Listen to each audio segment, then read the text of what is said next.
अस्सलाम वालेकुम रहमतुल्लाहि व बरकातहू। मैं Mohammad Fayaz Ahmed MKTV news reporter Zahirabad. आइए आज हम आए हुए हैं हमारे यासर पटेल साहब जो वेलफेयर पार्टी के ज़िम्मेदार हैं, उनसे कुछ बात करने के लिए आया हुआ हूँ। अस्सलाम वालेकुम यासर पटेल साहब। वालेकुम अस्सलाम रहमतुल्लाहि व बरकातहू। यासर पटेल साहब, आपसे मेरा एक सवाल ये है, हालिया दिनों में अभी कुछ दिन दो चार दिन कबल सारे तेलंगाना में बल्कि ज़हीराबाद में भी म्यूनसिपल इलेक्शन जो हुए हैं उसके नताइज भी आए हैं, हमारे सामने हैं। अभी जो कशमकश चल रही है पूरे तेलंगाना में ज़हीराबाद में लेके, जो कि अभी चेयरपर्सन का इंतखाब होने जा रहा है, तो आप इसके पर इजहार ख्याल आपका क्या है? पहली बात तो देखिए, किसी सीट को चेयरमैन बनाने के लिए हर पार्टी का अपनी अपनी कशमकश जायज़ बात है, लेकिन हमारा मानना ये है कि ये उनका अंदरूनी मामला है, जायज़। हमारा ये जो मामला है कि यहाँ पर आबादी के तनासुब से जो यहाँ पर मुस्लिम आबादी ज़्यादा है और यहाँ पर कोई इलेक्टेड या सेलेक्टेड ओहदा साबिक़ा मौजूदा हुकूमत ने नहीं दिया है और वह बहुत बड़ा मसला है, अलमिया है मुसलमानों के ताल्लुक़ से। मुसलमान सिर्फ है ना वोट देने की मशीन बने हुए ऐसा लग रहा है। इनकी अंदरूनी कशमकश होंगी और होती है, ये सही बात है, लेकिन हमारा जो मसला है, हम जो बात कहना चाह रहे हैं, आबादी की तनासब से यहाँ पर मुस्लिम उम्मीदवार को देना ज़रूरी है, वरना सिर्फ हम वोट देने वाली मशीन, इस वक्त बाशऊर लोग जो है ना वोट देने वाली मशीन हम या नहीं बनना चाह रहे और कोई कम्युनिटी भी नहीं चाह रही। आप देखिए, एससी कम्युनिटी को रिज़र्व हो गया, एससी जो है यहाँ पे सीट है MLA की है। BC कम्युनिटी में हमारे शटकर साहब आते हैं, BC कम्युनिटी के उनको MP सीट है।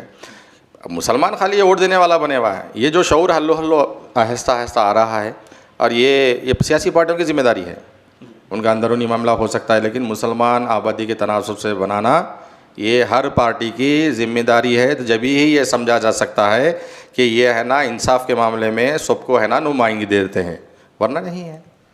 तो अच्छा, आपका सवाल ये है कि माइनॉरिटी ज़हीराबाद में माइनॉरिटी का जो मेजॉरिटी के हिसाब से माइनॉरिटी को आप चाह रहे हैं कि चेयरपर्सन सेलेक्ट किया जाए, दिया जाए, तो माइनॉरिटी को अगर दे रहे हैं चेयरपर्सन तो इसके क्या अच्छे असरात हो सकते हैं, क्या फ़ायदे हैं इससे? देखिए, करनी और कथनी जो भी सियासी पार्टियां रहती हैं ना, बोलने में और करने में अगर फ़र्क रहा तो वो सियासी पार्टियों पे लोग भरोसा नहीं करते। और आप गुज़श्ता इलेक्शन में भी देखे होंगे, आपके इलेक्शन में भी देखे होंगे, ये सियासी जमातों के लोग नहीं समझते होंगे, वो बड़े अलग मसला है। अगर कोई सियासी जमात मुस्लिम कैंडिडेट को म्यूनसिपल चेयरमैन के लिए नुमाइंदगी के लिए मुंतखब करती है और देती है, तो वो मुस्लिम अवाम ये बराबर समझेंगी कि वो पार्टियां जो कहते हैं वो बराबर हमारे को नुमाइंदगी दे रही। अगर नहीं देते हैं तो समझ रहे, ज़ाहिरी बात है, वो गलत बयानी करते हैं वोट लेने के वास्ते, तो इसके असरात बहुत दूर तक जाने वाले। अगर देंगे तो ऐसा कुछ फ़ायदे में रहेंगे। तो यार पटेल साहब, अगर नहीं देते हैं, कोई जमात है चेयरपर्सन बन रहा है, अगर मुस्लिम क़ियादत माइनॉरिटी को अगर नहीं मिलता है तो इसके बुरे असरात क्या रहेंगे? देखिए, बुरे असरात ये रहेंगे, आने वाला जो इलेक्शन है, MLA हो MP इलेक्शन है, उसके ऊपर मनफी असरात रहेंगे और अवाम ये ख़ासकर मुस्लिम अवाम ये समझेंगी कि इतनी तादाद रहने के बावजूद भी अगर म्यूनसिपल चेयरमैन नहीं दिए तो ये ढकोसला है, मुसलमानों के साथ झूठ है, मुसलमानों के साथ फ़रेब है। इसके बुरे असरात इलेक्शन पे पड़े होंगे। मैं माजी में एक बात बोल दे रहा हूँ, जिसका चेयरमैन जिस पार्टी का रहा वो पार्टी का आपके है ना MLA जीतता है, क्योंकि मेजॉरिटी अवाम ये समझती है बात को कि भाई हमारे को जो बोले थे, इससे पहले भी मैं दूसरे अल्फाज से सुना कि कुछ पार्टियां वादा भी करे थे कि अगर जब भी या म्यूनसिपल चेयरमैन के इलेक्शन होगा हम मुस्लिम फ़र्द को नुमाइंदगी देंगे।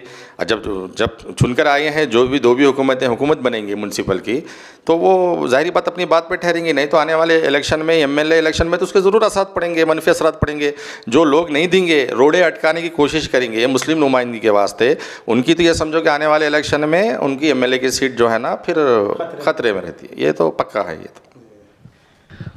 ये थे हमारे पटेल साहब, यासर पटेल साहब, जो वेलफेयर पार्टी ऑफ इंडिया के ज़िम्मेदार जहीराबाद के थे, इनसे गुफ्तगू हो रही थी। जो आने वाले वक्त में जो म्यूनसिपल चेयरपर्सन जो सेलेक्ट किया जाने वाला है उसके ऊपर अवामी राय के ऊपर गुफ्तगू हो रही थी। आइए देखते हैं आगे अब क्या होने वाला है। उसके बाद फिर मिलेंगे इंशाअल्लाह हम यासर पटेल के साथ दूसरे वीडियो में। अस्सलाम वालेकुम रहमतुल्लाहि व बरकातहू।